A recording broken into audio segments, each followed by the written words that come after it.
Def Leppard drummer Rick Allen was in a bad car accident on New Year's Eve, 1984. His seatbelt wasn't on right, and he flew through the windshield of his Corvette and severed his left arm at the shoulder. Now, it had been nearly 2 years since Def Leppard had released Pyromania, which to this day has sold about 10 million copies in America alone. The group had spent much of the previous 2 years on the road, and were about to go to work on the next album, trying to follow up something like Pyromania. After a few weeks in the studio, Allen joined them, but no one on the outside knew how they would handle the drummer's throne. Would they need to have 2 drummers, or was they going to replace Rick Allen outright? There was a lot of speculation. So when that album that they were working on came out, while I was not a huge Def Leppard fan, I went to interview the band. My main sit-down was with the 2 Ricks, Rick Savage, the bass player, and Allen. And at one point, Allen did something with one hand that I have trouble doing with 2. It was one of the more amazing moments in an interview, and it's toward the end of this episode. It was also kind of allegorical for Allen's approach to his injury. You, for all intents and purposes, had to relearn your instrument. Was that very, very tough? It was at first. I suppose it was more frustrating. I mean, it wasn't as though the information wasn't there in my head. It was just sort of channeling it to a different limb. You know, I mean, I suppose basically I play everything that I used to play with my left arm. Yeah, left arm. With my left foot now. You know, I have a series of pads, series of pedals. Obviously, you've read the. I've read the. The lowdown, but I obviously had to adapt to a certain extent, but it wasn't as tough as what most people make out. I think it was kind of a sink or swim situation where I had to actually do it. So I just went ahead and made sure I did. Well, actually, when I actually came around in hospital, all I could think about doing was playing drums. And to be fair, I mean, I was out of hospital in 3.5 weeks. So I don't think I really gave myself time to dwell on the downside of things. And I mean, two weeks after that, I was back working with the band again. So I never really gave them time. I never really gave myself time to think about, as I said, the downside of things. I just got right on with whether I was singing or whatever I was doing on the record. At least I was involved. And I mean, whatever came after that was obviously going to take a little bit of time, you know, just sort of studying, sitting down and working out what I was going to do. It was a start, you know, just sort of sitting there and, you know, bashing away on my drums.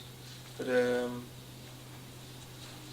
from a basic sort of rhythm point of view, it didn't really change very much. From a fill point of view, that was where it was a bit more difficult. I imagine that using your hi-hat is now a lot more difficult. I don't actually use my hi-hat in the way that I used to before. It's more stick technique now, rather than open and close. You know, but the overall sound of the band, I suppose, when you listen to us live, it doesn't really take away that much. I mean, you're talking about somebody sitting there and listening out for detail. Well, in some senses, it added something. I was listening to the record, and I said, you know, someone could not do that on a regular standard kit. There are certain things on the record that couldn't really be done. That's the great thing about Rick's kit. I mean, there are things that, to a normal drummer, it's pretty impossible for him to play, isn't it? Pretty much. You know. So whatever slight things he loses on one side, which is honestly not a lot, there's a hell of a lot more on the positive side that he can do. That it would be physically impossible for a drummer playing acoustic drums with two arms to do. You know. But to be fair though, we did use a hell of a lot of machines on the record, which also gave me a bit of a breathing space, if you like. I mean now, and on Pyromania, I would program my drums, and then I would think about what I wanted to do for live afterwards, which is kind of a slightly different approach, but it works for the way that we actually make the records. It's like sort of programming drums to complement the songs themselves, and you know, whether it be the bass guitar, I must sort of work around Sav or Joe or the guitars. You know, it makes things a lot easier to do it that way. You know. Did you design this? I came up with the initial idea for the pedals, but there have been people that are working with me now that have actually brought it along a lot further. There's a guy that works for the Steve Kaiser. He helped me out with a lot of it, and Derek Simpson, the guy that works with me now, he does all the programming. You know, I mean, initially I was taking care of all the electronics, but now he's actually overtaken me from a programming point of view, which is great for me because I can sit there and just concentrate on being a drummer and not being a computer technician. You know, which is fine by me. It's no problem. Excuse me a second. I have enough trouble doing that with two hands. No, I have to take my shoes and socks off now.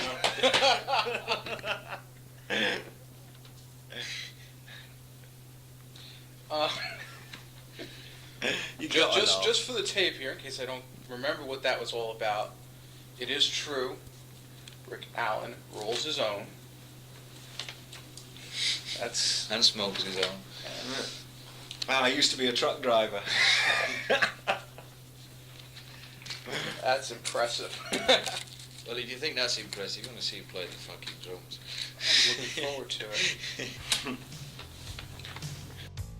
Hi, this is Hank Bordowitz. Noise of the World, Artists in Their Own Words, is a production of the Bordowitz Media Works.